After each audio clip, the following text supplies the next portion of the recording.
Hello my dear lovely students, जो सच्ची मेहनत से पढ़ता है सफलता की सीढ़ी सबसे पहले वही चढ़ता है।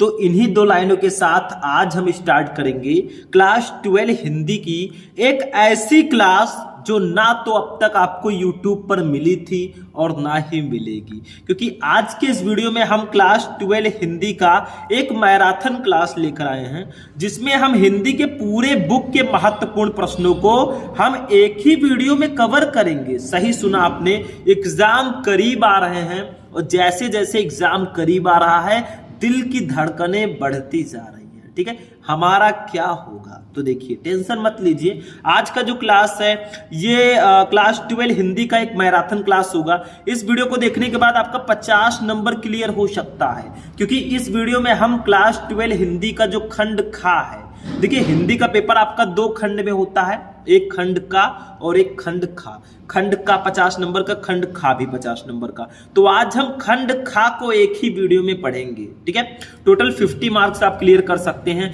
ये हिंदी का वन शॉट वीडियो है, YouTube पर पहली बार ऐसा कोई नहीं बताएगा। फ्री ऑफ कॉस्ट आपको ये वीडियो प्रोवाइड कराया जा रहा है और इसमें सारे टॉपिक एक ही वीडियो में आपको दिए जाएंगे। तो बहुत ही इंपॉर्टेंट क्लास है और मैंने पहले ही बताया, जो सच्ची मेहनत से पढ़ता है सफलता की सीढ़ी सबसे पहले वही चढ़ता है। तो अगर आपको भी टॉपर बनना है या बहुत अच्छा नंबर लेकर आना है तो कड़ी मेहनत तो करना ही पड़ेगा। चलिए स्टार्ट करते हैं आज का इस वीडियो को लाइक करना, चैनल पर चैनल को सब्सक्राइब करना।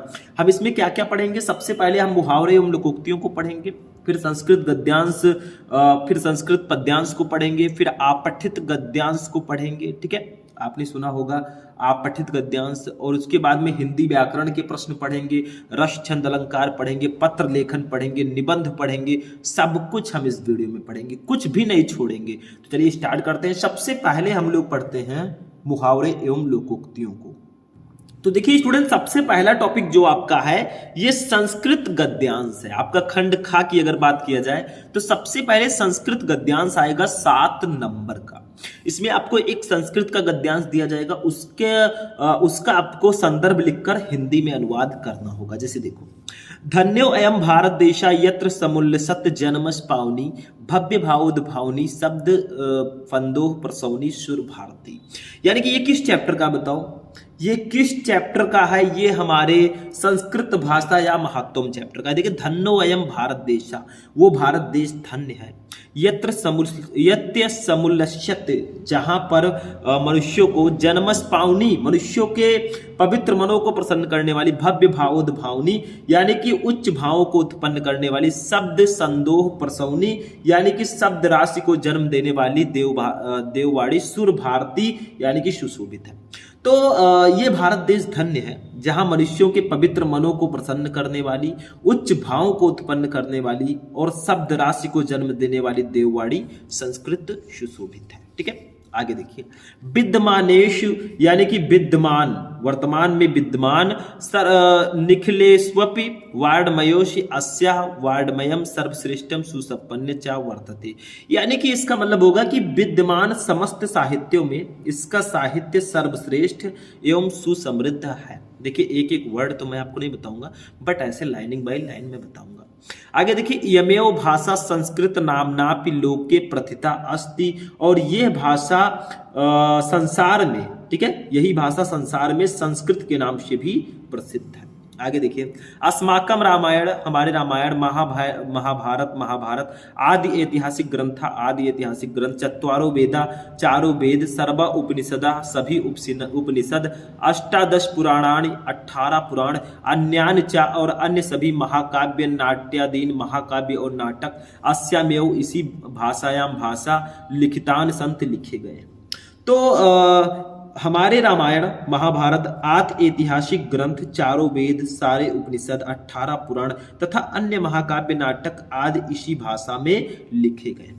यमेव भाषा सर्वा सामान्य भाषायाम जननी मन्यते भाषा तत्व विधि। यानी कि यमेव भाषा, इस भाषा को, सर्वा सामान्य भाषायाम, सभी आर्य भाषाओं की, जननी मन्यते, मानी जाती है, भाषावादविद यानी कि भाषा विज्ञानियों द्वारा। तो भाषा विज्ञानियों ने इसी भाषा को सभी आर्य भाषाओं की जननी माना है, यानी माता। जननी का मतलब जो इसको जन्म देती है। संस्कृतस्य गौरवम बहुविध ज्ञानाश्रयत्वम व्यापकत्वम चाना कश्यात दृष्टि विषय, यानी कि जो संस्कृत का गौरव, उसमें अनेक प्रकार के ज्ञान का होना तथा उसकी व्यापकता किसी की दृष्टि से छिपी नहीं है। संस्कृतस्य गौरवमेव दृष्ट पथ में माननीय सम गुप्तामाचार्य प्रवरेण दंडिता, यानी कि संस्कृतमस्य गौरवमेव, यानी कि संस्कृत के गौरव को ध्यान में रखकर, दृष्ट पथनीय ध्यान में रखकर, सम गुप्त आचार्य प्रवरेण दंडिता, यानी कि आचार्य श्रेष्ठ दंडी ने ठीक ही कहा है। संस्कृतम नाम दैवी वागन वाख्याता महर्षि भी, यानी कि संस्कृत को महर्षियों ने दिव्य वाणी कहा है, यानी कि देवताओं की वाणी। ऐसा माना जाता है जो हमारे देवतागण थे वो संस्कृत में ही बातें करते थे। ठीक है, अभी देख लीजिए हमारे योगी जी भी संस्कृत में कहीं कहीं बोलते हुए मिले पहले। अब देखिए इसको सॉल्व कैसे करेंगे। ऐसे आपको धन्य अयम करना है और जो लास्ट वर्ड है महर्षि भी, ऐसे धन्य अयम डॉट डॉट डॉट डॉट महर्षि भी कर देना। फिर संदर्भ लिखना है, ये किस पाठ से, क्योंकि संदर्भ लिखकर आपको हिंदी में अनुवाद करना। तो देखो, प्रस्तुत गद्यांश हमारी पाठ्य पुस्तक के संस्कृत भाग में संकलित संस्कृत भाषा या महत्वम पाठ नामक पाठ से अवतरित है, यानी कि ये जो हमारा है ये संस्कृत भाग में संकलित संस्कृत भाषा या महत्वम नामक पाठ से अवतरित है, जो ये गद्यांश है। अब देखो इसका हिंदी अनुवाद मैंने लिख रखा है, अभी मैंने बताया। देखो, ये भारत देश धन्य है जहां मनुष्य को पवित्र मनों को प्रसन्न करने वाली, उच्च भावों को उत्पन्न करने वाली, शब्द राशि को जन्म देने वाली देववाणी संस्कृत सुशोभित है। वर्तमान काल में विद्यमान समस्त साहित्यों में इसका साहित्य सर्वश्रेष्ठ एवं सुसमृद्ध है। यही भाषा संसार में संस्कृत के नाम से भी प्रसिद्ध है। हमारे रामायण, महाभारत आदि ऐतिहासिक ग्रंथ, चारों वेद, सारे उपनिषद, 18 पुराण तथा अन्य महाकाव्य नाटक आदि इसी भाषा में लिखे गए हैं। भाषा विज्ञानियों ने इसी भाषा को सारी आर्य भाषाओं की जननी माना है। संस्कृत का गौरव उसमें अनेक प्रकार के ज्ञान का होना तथा उसकी व्यापकता किसी की दृष्टि से छिपी नहीं है। संस्कृत के गौरव को ध्यान में रखकर ही आचार्य दंडी ने ठीक ही कहा है। संस्कृत को महर्षियों ने दिव्य वाणी यानी कि देवताओं की वाणी कहा है। बस हो गया, ये संस्कृत गद्यांश। ऐसे लिख दोगे 7 नंबर मिल जाएगा। बहुत सारे स्टूडेंट कहेंगे सर इतना बड़ा गद्यांश आएगा, हो सकता है छोटा आ जाए, हो सकता है बड़ा आ जाए। क्वालिटी देखिए, क्वांटिटी नहीं। बस आपको इसको ध्यान में रखना है। और गद्यांश में हमारे कौन कौन से चैप्टर इंपॉर्टेंट हैं वो भी मैं बता दूं। संस्कृत भाषा या महत्वम, जातक कथा, पंचशील सिद्धांता, महामना मालविया, ये 4 चैप्टर बिल्कुल से कंठस्थ करके जाइएगा। तो इन दोनों को मैं हटाता हूं और आगे बढ़ता हूं। अब चलता हूं मैं पद्यांश पे। ठीक है, देखिए संस्कृत का एक पद्यांश मैंने लिया है। बाय द वे पद्यांश जो है वो सुभाषित रत्नानी चैप्टर उसके लिए सबसे ज्यादा इंपॉर्टेंट है। ठीक है, तो सुभाषित रत्नानी चैप्टर के अलावा 1-2 चैप्टर हैं जिनमें छोटे छोटे पद्यांश हैं। जैसे हमारा महामना मालविया, जातक कथा हो गया। ठीक है, देखो महामना मालविया, जयंती ते महाभागा जन सेवा परायणा, जरा मृत्यु भयम नास्ति एशाम कीर्ति तनोह क्वाचिता, यानी कि जयंती ते महाभागा, जन सेवा में तत्पर रहने वाले महापुरुष, जन सेवा परायणा, उनकी जय हो। ठीक है, जरा मृत्यु भयम नास्ति, जिनको जरा भी मृत्यु का भय नहीं है, ऐसाम कीर्तनों को आचिता, और जो अपने यश रूपी शरीर को कहीं भी वृद्धावस्था से भी भय नहीं है। मतलब जन सेवा में तत्पर रहने वाले महापुरुष की जय हो, जिनके यश रूपी शरीर को कभी भी वृद्धावस्था और मृत्यु का भय नहीं है, ये आपको लिखना है। तो हम ऐसे करेंगे, ऐसे लिखेंगे जयंती डॉट डॉट क्वाचिता।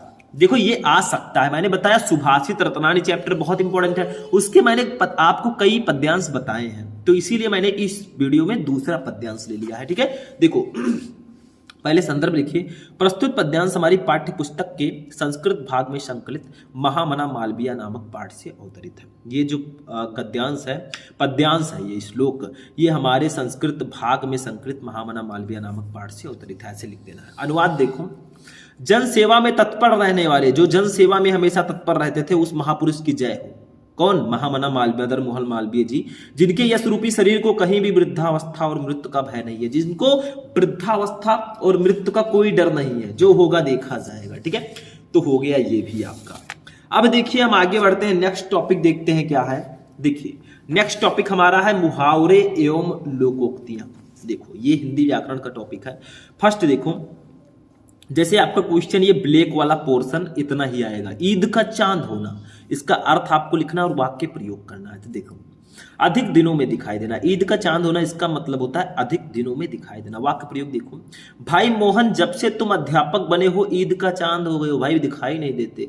तो ये देखो ईद का चांद होना ये इस वाक्य में आ चुका है, तो ये वाक्य प्रयोग बिल्कुल सही होगा। दूसरा देखो, दांतों तले अंगुली दबाना, इसका मतलब क्या होगा, चकित रह जाना। दांतों तले अंगुली दबाना का मतलब होता है चकित रह जाना। वाक्य प्रयोग देखो, अजंता एलोरा की गुफाओं को देखकर दर्शकगण दांतों तले अंगुली दबा लेते हैं। तो अजंता एलोरा की गुफाओं को देखकर जो दर्शकगण होते हैं वो दांतों तले अंगुली दबा देते हैं। वैसे सिंपल है, 4 आएगा, एक ही करना होगा, नहीं कर सकते, यू कैन डू इट, बहुत ईजी है, कुछ नहीं होता इसमें। तीसरा, अधजल गगरी छलकत जाए, ये है आपका लोकोक्ति, कम होने पर अधिक का दिखावा करना। ठीक है, वाक्य प्रयोग, नरेश कमाता है 3,000 रुपए महीने और 5,000 रुपए का सूट बनवा लिया, जैसा बड़ा धनी हो, इसी को कहते हैं अधजल गगरी छलकत जाए। घर में कुछ नहीं है, 5,000 का भैया सूट पहन रहे हैं, ठीक है गरीब, नाम है राजा, क्या फायदा भाई। तो यही चीज है, ठीक है, उतना ही दिखाओ जितना चल जाए, बस हो गया। एक अब आप पठित पद्यांश भी आते हैं, देखो आप पठित गद्यांश भी आता है, आप पठित पद्यांश भी आता है, ठीक है, दोनों में से एक करना होता है। तो आप पठित पद्यांश को आज हम देखेंगे, गद्यांश बहुत देख लिए।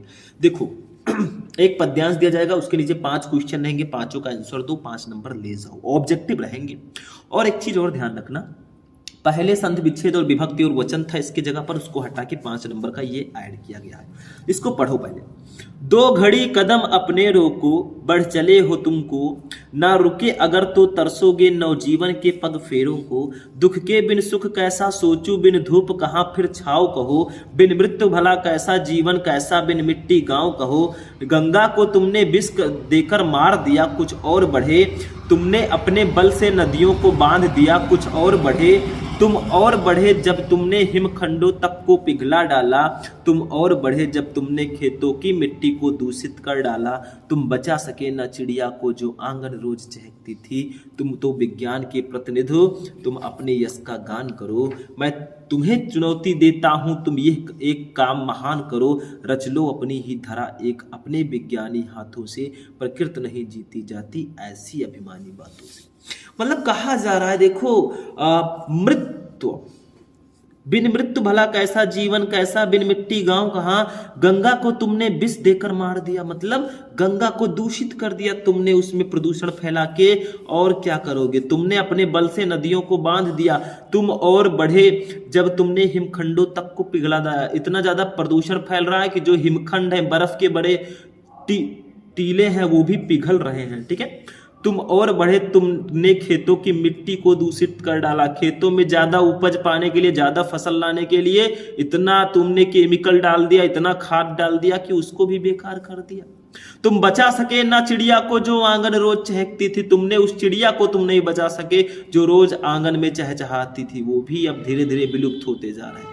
ये सब विज्ञान की देन है। चलिए इसके नीचे 5 क्वेश्चन है, एक एक का हम आंसर देंगे। सबसे पहले फर्स्ट क्वेश्चन देखो, कवि का संकेत किस अंधेरे की तरफ है, कवि जो है उनका संकेत किस अंधेरे की तरफ है।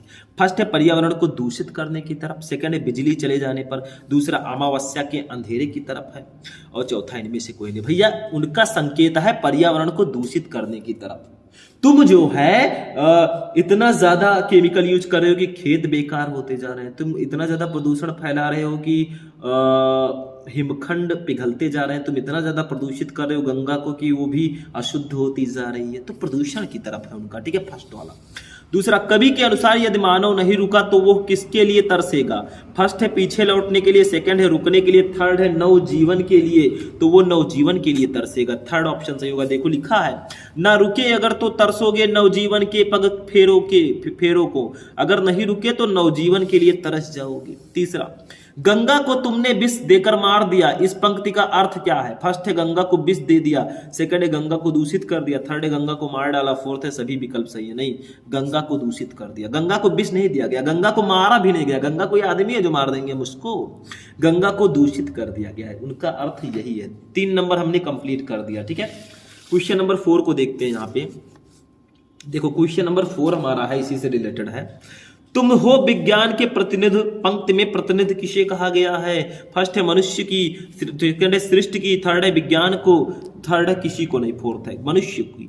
तुम हो विज्ञान के प्रतिनिधि, पंक्ति में प्रतिनिधि मनुष्य को कहा गया, मनुष्य को कर दीजिएगा। पांचवा, कभी मनुष्य को क्या चुनौती दे रहा है? फर्स्ट है दुनिया में रहने की, सेकंड है घर में रहने की, थर्ड है अलग घर बनाने की, चौथा अलग धरा बनाने की। वो अलग धरा बनाने की चुनौती दे रहा है, ठीक है। मतलब प्रकृति नहीं जीती जाती, देखो लिखा है रच लो अपनी ही धरा एक अपने विज्ञानी हाथों से, मतलब वो अलग धरा बनाने की बात कर रहा है। तुम एक अलग पृथ्वी बनाओ, अलग से तुम ऐसा करो जो दूषित ना रहे, जो प्रदूषित ना रहे, ठीक है, वो बता रहे हैं। चलिए नेक्स्ट टॉपिक देखते हैं। अब देखिए स्टूडेंट, जो नेक्स्ट टॉपिक है वो शब्द युग्म है। वो हमारा 5 नंबर कंप्लीट, 5 ऑब्जेक्टिव थे, 5 का आंसर दिया, 5 नंबर हो गया। शब्द युग्म 2 नंबर का आएगा। फर्स्ट है देखो अनल अनिल, इसमें 2 शब्द दिए रहेंगे, दोनों का अर्थ नीचे दिया रहेगा, जो सही अर्थ होगा उसको चूज करके लिखना होगा। अनल पहले है तो उसका अर्थ पहले होगा, अनिल बाद में, उसका अर्थ बाद में होगा। देखो का है पृथ्वी और आकाश, खा है अग्नि और वायु, गा है जल और वायु, खा है पानी और आग। तो इसका सही अर्थ क्या होगा? ऑप्शन नंबर खा, अग्नि और वायु। अनल अनिल का मतलब अग्नि और वायु। दूसरा वसन व्यसन, इसका मतलब क्या होगा? ये तो मैंने बताया पहले भी। का है विवश और व्याकुल, खा है वस्त्र और आदत, गा है कवच और भोजन, और गा है विस्तार और अवधि। भैया वस्त्र और आदत इसका राइट आंसर होगा। तीसरा देखो धरा धारा, इसका सही आंसर क्या होगा? धरा धारा। का है पृथ्वी और पानी का प्रवाह, खा है पृथ्वी और आकाश, गा है आकाश और पाताल, घा है सूर्य और चंद्रमा। तो पृथ्वी और पानी का प्रवाह। देखो धरा का मतलब होता है पृथ्वी, ये धरा संसार, और धारा का मतलब होता है पानी का प्रवाह, धारा बह रही है, ठीक है, इलेक्ट्रॉन वाली धारा नहीं। अब अनेकार्थी शब्द पे आते हैं भैया, इसको समझ लो। अनेकार्थी शब्द इसका मतलब होता है पर्यायवाची शब्द। एक ही शब्द के कई अर्थ होते हैं, समानार्थी शब्द भी बोल सकते हैं। जैसे नाग, नाग को हम सर्प भी बोलते हैं, या सर्प को ही नाग बोलते हैं, ठीक है। हाथी भी लिख सकते हैं नाग को, नागेश्वर लिख सकते हैं, ठीक है, नागेश्वर, ये नाग के अनेकार्थी शब्द है, ठीक। दूसरा समुद्र, समुद्र को हम सागर लिख सकते हैं, व्यापक लिख सकते हैं, गहरा लिख सकते हैं, देखिए ये समुद्र के अनेकार्थी शब्द हैं। पानी, पानी को हम जल लिख सकते हैं, जल पानी सेम ही है।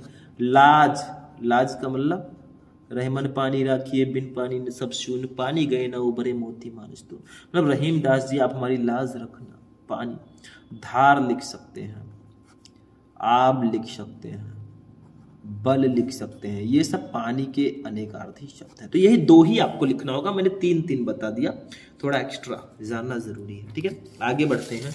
नेक्स्ट टॉपिक देखो, अनेक शब्दों के लिए एक शब्द। देखो अनेक शब्द के लिए एक शब्द, जैसे फर्स्ट है पूर्व और उत्तर के बीच की दिशा, इसको हम क्या बोलते हैं? पूर्व और उत्तर के बीच की दिशा, इसको हम लोग ईशान बोलते हैं, ईशान, ठीक है। ये पूर्व और उत्तर के बीच की दिशा। जैसे कोई पूछे जो व्यक्ति ईश्वर में विश्वास रखता हो उसको क्या बोलेंगे? एक शब्द में आस्तिक बोलेंगे। दूसरा देखो नीति को जानने व समझने वाला, नीति को जानने वाला समझने वाला, उसको हम लोग नीतिज्ञ बोलेंगे, नीतिज्ञ, ठीक है। तीसरा जिसका शोषण किया गया हो उसे हम लोग बोलेंगे शोषित, ये एक शोषित व्यक्ति है, इसका शोषण किया गया है तो शोषित, बस हो गया। यही होता है अनेक शब्दों के लिए एक शब्द, ठीक है। अब नेक्स्ट टॉपिक पे हम लोग चलते हैं। टॉपिक है वाक्य संशोधन। वाक्य में कुछ गलतियां होंगी, सही करके लिखोगे, वही वाक्य संशोधन होता है। जैसे देखो वो अधिक पढ़ रहा कि सफल हो जाए, वो अधिक पढ़ रहा कि सफल हो जाए, नहीं, वो अधिक पढ़ रहा है लिखो, वो अधिक पढ़ रहा है ताकि सफल हो जाए, ताकि सफल हो जाए, मतलब थोड़ा अच्छे से लिखो, जैसा अच्छा लगे, ठीक है, सही करके लिखना, यही गलती थी। दूसरा उसने 3 पुस्तकें खरीदा, नहीं, उसने 3 पुस्तकें खरीदा, नहीं खरीदी रहेगा, उसने 3 पुस्तकें खरीदी, ठीक है, ये आपका राइट आंसर होगा। खरीदा की जगह पर खरीदी कर दीजिएगा, ठीक है, यही इतनी गलती थी, उसने 3 पुस्तकें खरीदी कर दीजिएगा। तीसरा चंद्रमा आकाश में निकलता था, भैया निकलता था, अब नहीं निकलता क्या? आप था नहीं लगा सकते, जो चीज ऐतिहासिक ट्रुथ है हिस्टोरिकल ट्रुथ है, ऐतिहासिक तथ्य है, उसको आप पास्ट में नहीं ले जा सकते। तो यहाँ पे है रहेगा, अभी भी निकल रहा है और निकलेगा आगे शायद। ठीक है, चंद्रमा आकाश में निकलता है। ठीक है, चंद्रमा आकाश में निकलता है। अब ये बिल्कुल सही होगा, बस हो गया। क्या है इसमें, कुछ नहीं है। अब हम रस छंद अलंकार पे चलेंगे। भैया पूरा खंड का हम पढ़ रहे हैं, तो अब रस छंद अलंकार को देखते हैं। रस में मैंने एक ऐसे रस को लिया है जो बहुत अच्छा वाला रस है, अमूल का, बीड़ रस। बीड़ रस को हम पढ़ेंगे, छंद फिर पढ़ेंगे, फिर अलंकार, फिर पत्र लेखन, फिर निबंध। बीड़ रस देखिए क्या होता है, परिभाषा और उदाहरण पूछा जाता है। देखो, बीर रस का स्थायी भाव उत्साह है। जब उत्साह नामक स्थायी भाव विभाव, अनुभव और संचारी भावों से संयोग करता है, तब बीर रस की उत्पत्ति होती है। मतलब बीर रस का स्थायी भाव उत्साह होता है, और जब उत्साह नामक स्थायी भाव विभाव, अनुभव और संचारी भाव से संयोग करेगा, तब बीर रस की उत्पत्ति होगी। उदाहरण देखो, खूब लड़ी मर्दानी वो तो झांसी वाली रानी थी। और भी एक है, साज चतुरंग सैन्य अंग में उमंगधार, सरजा शिवाजी जंग जीतन चलता है। ये भी आप लिख सकते हैं, मतलब वीरता उसमें होनी चाहिए, ये वीर रस होगा। बस इतना सा लिखना होता है, 2 नंबर आपको मिल जाएगा। छंद में देखते हैं क्या है, सोरठा मैंने ले रखा है। देखो, सोरठा अर्धसम मात्रिक छंद है। आप कहेंगे सर रस में एक ही पढ़ने काम हो जाएगा। भैया एक से कुछ नहीं होने वाला। एक वीडियो मैंने बनाया है, रस छंद अलंकार इन 1 वीडियो, उसको देख लोगे। उसमें मैंने सारा रस, सारा छंद, सारा अलंकार एक ही वीडियो में बता रखा है, जाकर देखो। लापरवाही मत करो मेरे स्टूडेंट, समय नहीं है, सो रहे हो जाग जाओ, क्योंकि रस छंद अलंकार तीनों एक वीडियो में मैंने पढ़ा रखा है। 20 मिनट का वीडियो, 20 मिनट का वीडियो देख लेंगे, 6 नंबर कंप्लीट। क्या है, देखो सोरठा अर्धसम मात्रिक छंद है। इसमें 4 चरण होते हैं। इसके पहले और तीसरे चरण में 11-11 मात्राएं तथा दूसरे और चौथे चरण में 13-13 मात्राएं होती हैं। मतलब दोहा फोरठा अर्धसम मात्रिक छंद है। इसमें इसके पहले और तीसरे चरण में 11-11 मात्राएं और दूसरे तथा चौथे चरण में 13-13 मात्राएं होंगी। जैसे उदाहरण देखो, ऐसे आपको मात्रा गिनकर दिखाना होगा वहां पे एग्जाम की कॉपी में। ठीक है, देखो, राम स्वरूप तुम्हार बयन अगोचर बुद्धि पर, अविगत अकथ अपार, नेत नेत नित निगम कहे। देखो, कोई जरूरी नहीं है आप यही वाला लिखें। बहुत सारे स्टूडेंट कहेंगे सर मैंने तो दूसरा एग्जाम्पल याद कर रखा है, तो आप दूसरा वाला लिखो ना, जो याद हो वो लिखो। एक बुक में एक एग्जाम्पल होता है, 2-3 बुक अलग अलग देखोगे, अलग अलग एग्जाम्पल रहेगा। कोई जरूरी नहीं यही लिखो जो सर बता रहे हैं, जो चाहो वो लिख सकते हो और ये भी लिख सकते हो। ठीक है, देखो, पहले और तीसरे में 11-11 मात्राएं। देखो, 2 1 3 1 4 2 6 1 7 1 8 2 10 1 11। तीसरे में 1 1 2 1 3 1 4 1 5 1 6 1 7 1 8 2 10 1 11। 11-11 मात्राएं होगी पहले तीसरे में। दूसरे और चौथे में 13-13। देखो, 1 1 2 1 3 1 4 2 6 1 7 1 8 1 9 2 11 1 12 1 13। और चौथे में 2 1 3 1 2 5 1 6 1 7 1 8 1 9 1 10 1 11 1 12 1 13। तो पहले और तीसरे में 11-11, दूसरे और चौथे में 13-13। तो यहाँ पे आपका सोरठा होगा। ठीक है, आगे बढ़ते हैं, नेक्स्ट क्वेश्चन को देखते हैं। अलंकार पे अब हम लोग आएंगे। ठीक है, अलंकार में देखिए हमने लिया है उत्प्रेक्षा अलंकार को, काफी इंपॉर्टेंट है। परिभाषा देखो, जहां उपमेय में उपमान की संभावना की जाए वहां उत्प्रेक्षा अलंकार होता है। जहां उपमेय में उपमान की संभावना की जाएगी वहां पे उत्प्रेक्षा अलंकार होगा। ठीक है, उदाहरण देखो इसका, सोहत ओढ़े पीट पटु, श्याम सलोने गात, मनो नीलमणि शैल पर आतपि पर्यो प्रभात। ठीक है, इसका स्पष्टीकरण भी लिख सकते हैं ऐसे, यहां श्री कृष्ण की श्याम गात में नीलमणि शैल की तथा पीट पट में प्रभात के आतप धूप की संभावना करने से उत्प्रेक्षा अलंकार है। मतलब जहां उपमेय में उपमान की संभावना की जाए वहां उत्प्रेक्षा अलंकार होता है। ठीक है, बस हो गया। अब चलिए पत्र लेखन पर देखिए, एक एक मैंने बता दिया, पूरा देखना है तो रस छंद अलंकार शुभम लेक्चरर यूट्यूब पे सर्च कर लो, आ जाएगा। ठीक है, अब हम लोग एक पत्र लिखेंगे। देखो, नगर में अतिक्रमण की समस्या के निवारण हेतु महापौर को पत्र लिखो। मतलब नगर जहां आप रहते हैं सिटी में, वहां पे अतिक्रमण बहुत ज्यादा है, कब्जे बहुत ज्यादा कर लिए गए हैं, तो उसके निवारण के लिए महापौर को एक पत्र लिखो। बहुत सारे स्टूडेंट कहेंगे सर ये बहुत ज्यादा इंपॉर्टेंट तो नहीं लग रहा। देखो, मैंने पत्र लेखन आपको टॉप 3 पत्र एक वीडियो में बताए हैं। उसमें आपको संक्रामक बीमारी पर पत्र मिल जाएगा और भी पेयजल अधिकारी पर पत्र मिल जाएगा, उसको सर्च करके देख लो, वो बहुत ज़्यादा इंपॉर्टेंट है। आप लोग सर्च करोगे क्लास 12 हिंदी पत्र लेखन शुभम लेक्चरर, आपको वीडियो मिल जाएगा। उसमें 3 ऐसे पत्र को बताया गया है जो हर साल आते हैं। फिर से तो मैं वही बता नहीं सकता, इसीलिए मैंने दूसरा इसमें ले रखा है। देखो, अब नगर में अतिक्रमण की समस्या के निवारण के लिए महापौर को एक पत्र लिखो। तो देखो हमने लिखा है सेवा में बलेश्वरगंज गोंडा, हम बलेश्वरगंज गोंडा से, तो हमने उसको यहाँ पे लिख दिया है। अपने एड्रेस को भी आप लिख सकते हैं, दूसरे एड्रेस को भी आप लिख सकते हैं, ठीक है। विषय नगर की सड़कों पर अतिक्रमण के संबंध में, मतलब नगर की यहाँ की जो सड़कें हैं वहां पे अतिक्रमण बहुत ज्यादा है, तो ऐसे आपको विषय लिखना है। फिर महोदय लिखकर अपनी प्रॉब्लम जो रोना है सब रो दो इसी में। देखो, मुझे अत्यंत विवश होकर यह कहना पड़ रहा है कि इन दिनों नगर की मुख्य सड़कों से होकर आना जाना असहज हो गया है। नगर की जो मुख्य सड़क है उससे आना जाना बहुत ज्यादा असहज हो गया है। इसका प्रमुख कारण जगह जगह लोगों के द्वारा अवैध कब्जा किया जाना, मतलब जगह जगह लोग अवैध कब्जा किए हैं। कहीं सड़क के किनारे ठेले या खोमचे वालों का कब्जा है, तो कहीं पंडालों में जीवन यापन करने वाले मनुष्यों का कब्जा है, ठीक है। मतलब कहीं तो सड़क के किनारे ठेले तमाम लगे हैं, खोमचे वाले हैं, और कहीं पंडालों में जीवन यापन करने वाले लोग कब्जा कर रखे हैं। अभी मान लीजिए गाड़ी मेरी साइड से उतर जाए, उनके ऊपर चढ़ जाए तो गए काम से, फिर मुझे भरना पड़ेगा, जेल मुझे काटना पड़ेगा। कई ई रिक्शा या टेम्पो वाले सवारियों के इंतजार में जगह घेरे रहते हैं। कुछ लोग जो है टेम्पो वाले और जो रिक्शा वाले होते हैं वो सवारियों के इंतजार में जगह घेरे रहते हैं, पीछे से आकर कोई ठोक दे काम तमाम। तो भाई जहां पार्किंग हो वहीं पे गाड़ी लगाई जाए। ऐसी स्थिति में सड़कों पर वाहन तो क्या पैदल चलने वालों के लिए भी जगह नहीं है। राहगीरों को जाम की समस्या से निरंतर जूझना पड़ रहा है। बस हो गया। नगर पालिका की ओर से पिछले वर्ष अतिक्रमण हटाने के प्रयास किए गए थे, किंतु इन स्थानों पर लोगों द्वारा पुनः कब्जा कर लिया गया। मतलब अतिक्रमण हटाया गया फिर कब्जा कर लिया, भाई उसको कौन रोक सकता है।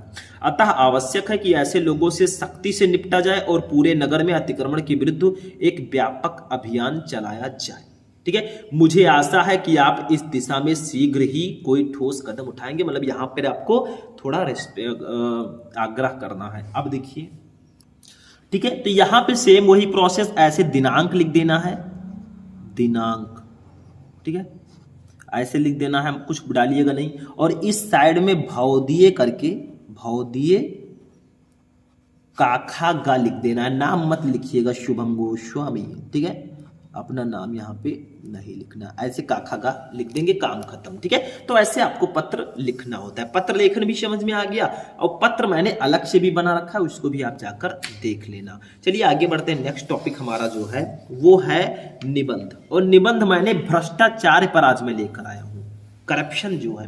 देखिए, आप लोग कहेंगे सर पर्यावरण प्रदूषण और विज्ञान वरदान या अभिशाप और भी बहुत सारे निबंध है, उसको क्यों नहीं बताया।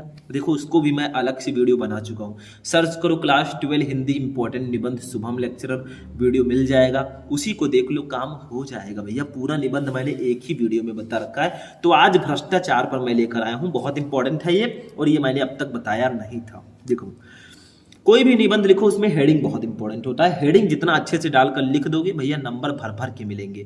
और प्रस्तावना सबसे पहला हेडिंग जरूर रहेगा, और लास्ट में उपसंहार, बीच में उससे रिलेटेड आपको हेडिंग्स डालने हैं।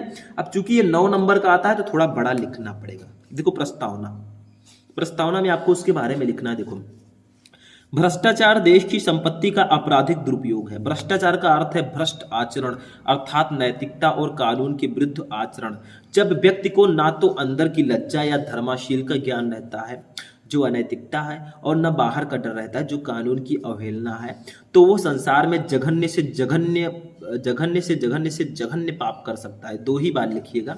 दुर्भाग्य से आज भारत इस भ्रष्टाचारी सहस्त्रों मुख वाले दानों के जबड़े में फंसकर तेजी से विनाश की ओर बढ़ता जा रहा है। मतलब भ्रष्टाचार जो है, बहुत सारे लोग होते हैं, सरकारी बाबू होते हैं, फिर भी वो घूस लेते हैं, वो करप्शन लेते हैं। सभी लोग नहीं है एक जैसे, लेकिन कुछ लोग होंगे। तो यही चीज है भ्रष्टाचार। दूसरा, भ्रष्टाचार के विविध रूप क्या क्या है। पहले किसी घोटाले की बात सुनकर देशवासी चौंक जाते थे। पहले कोई घोटाला अगर होता था तो उसकी बात सुनकर देशवासी चौंक जाते थे। आज नहीं चौंकते। पहले घोटाले के आरोपी लोग लज्जा के कारण अपना पद छोड़ देते थे, पर आज पकड़े जाने पर भी वे इस शान से जेल जाते हैं जैसे किसी राष्ट्र सेवा के मिशन पर जा रहे हों। ऐसा नहीं जो भ्रष्टाचार से अछूता हो। यद्यपि भ्रष्टाचार इतने अगणित रूपों में मिलता है कि उसे वर्गीकृत करना सरल नहीं है। मुख्यतः अग्रलिखित वर्गों में बांटा जा सकता है। कई प्रकार का भ्रष्टाचार होता है, जैसे राजनीतिक भ्रष्टाचार। भ्रष्टाचार का सबसे प्रमुख रूप राजनीति है, जिसकी छत्रछाया में भ्रष्टाचार के शेष सारे रूप पनपते और संरक्षण पाते हैं। संसार में ऐसा कोई भी कुकृत्य, अनाचार या हथकंडा नहीं है जो भारतवर्ष में चुनाव जीतने के लिए ना अपनाया जाता हो। देश की वर्तमान दुर्वस्था के लिए ये भ्रष्ट राजनेता ही दोषी है। ठीक है, आगे देखिए प्रशासनिक भ्रष्टाचार। इसके अंतर्गत सरकारी, अर्ध सरकारी, गैर सरकारी संस्थानों, प्रतिष्ठानों या सेवाओं में बैठे हुए सारे अधिकारी आते हैं जो जातिवाद, भाई भतीजावाद, किसी प्रकार दबाव या अन्याय किसी कारण से अयोग्य व्यक्तियों की नियुक्तियां करते हैं। ठीक है, भैया हमारा भतीजा, इसको नौकरी दिला दिया जाए, मतलब भाई भतीजावाद करते हैं। तीसरा व्यवसायिक भ्रष्टाचार। इसके अंतर्गत विभिन्न पदार्थों में मिलावट करने वाले, घटिया माल तैयार करके बढ़िया के मूल्य बेचने वाले, निर्धारित दर से अधिक मूल्य वसूलने वाले, वस्तु विशेष का कृत्रिम अभाव पैदा करके जनता को दोनों हाथों से लूटने वाले, कर चोरी करने वाले तथा कर चोरी का मतलब टैक्स चोरी करने वाले तथा अन्याय भ्रष्ट तौर तरीके अपनाकर देश और समाज को कमजोर बनाने वाले व्यवसायी आते हैं। शैक्षणिक भ्रष्टाचार। शिक्षा जैसे पवित्र क्षेत्र भी भ्रष्टाचार के संक्रमण से अछूता नहीं रहा। आज योग्यता से अधिक सिफारिश व चापलूसी का बोलबाला है। परिश्रम से अधिक बल धन में होने के कारण शिक्षा का निरंतर पतन हो रहा है। भ्रष्टाचार के कारण देखिए, भ्रष्टाचार सबसे पहले उच्चतम स्तर पर पनपता है और तब क्रमशः नीचे की ओर फैलता जाता है। कहावत है, यथा राजा तथा प्रजा। आज ये समस्त भारतीय जीवन में ऐसा व्याप्त हो गया है कि लोग ऐसे किसी कार्यालय या व्यक्ति की कल्पना तक नहीं कर पाते जो भ्रष्टाचार से मुक्त हो। भ्रष्टाचार का कारण है वो भौतिकवादी जीवन दर्शन जो अंग्रेजी शिक्षा के माध्यम से पश्चिमी से आया है। यह जीवन पद्धति विशुद्ध भोगवादी है। खाओ पियो और मौज करो ही इसका मूल मंत्र है। भ्रष्टाचार दूर करने के उपाय क्या हैं? भ्रष्टाचार दूर करने के निम्नलिखित उपाय हैं। सबसे पहला, प्राचीन भारतीय संस्कृति को प्रोत्साहन दीजिए। जो हमारी पहले की संस्कृति थी उसको बढ़ावा देना चाहिए। जब तक अंग्रेजी शिक्षा के माध्यम से भोगवादी पाश्चात्य संस्कृति प्रचार होती रहेगी, भ्रष्टाचार कम नहीं हो सकेगा। देशभक्ति को प्रेरणा दीजिए। सबसे महत्वपूर्ण है कि वर्तमान शिक्षा पद्धति में आमूल चूल परिवर्तन कर विद्यार्थी को, चाहे वो किसी भी धर्म, मत या समुदाय का अनुयायी हो, उसे देशभक्ति का पाठ पढ़ाया जाना चाहिए।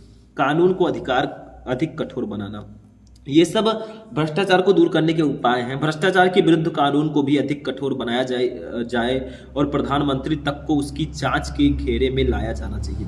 उपसंहार देखो, लास्ट हेडिंग उपसंहार। भ्रष्टाचार ऊपर को नीचे को आता है, इसलिए जब तक राजनेता देशभक्त और सदाचारी नहीं होंगे, भ्रष्टाचार का उन्मूलन असंभव है। उपयुक्त राजनेताओं के चुने जाने के बाद ही पूर्वोक्त सारे उपाय अपनाए जा सकते हैं। ठीक है, तो ये आपका था भैया निबंध। तो इस तरह से आप निबंध लिखोगे, पूरे के पूरे नंबर मिलेंगे। ठीक, तो स्टूडेंट आज का जो ये क्लास है वो यहीं पर फिनिश होगा। हमने आज क्लास 12 हिंदी का जो खंड खा है 50 नंबर का, पूरे खंड खा को हमने एक वीडियो में पढ़ा। अभी तो ट्रेलर है, पिक्चर अभी बाकी है मेरे दोस्त। आगे आगे देखिए होता है क्या। अभी बहुत सारे क्लासेस आएंगी, बहुत सारे वीडियोस मैं आपको प्रोवाइड कराऊंगा, टेंशन मत लीजिएगा। तो आज की क्लास यहीं पर फिनिश होगी। इस वीडियो को लाइक करना, चैनल पर नए चैनल को सब्सक्राइब करना। मिलेंगे नेक्स्ट वीडियो में नेक्स्ट टॉपिक के साथ, तब तक के लिए जय हिंद।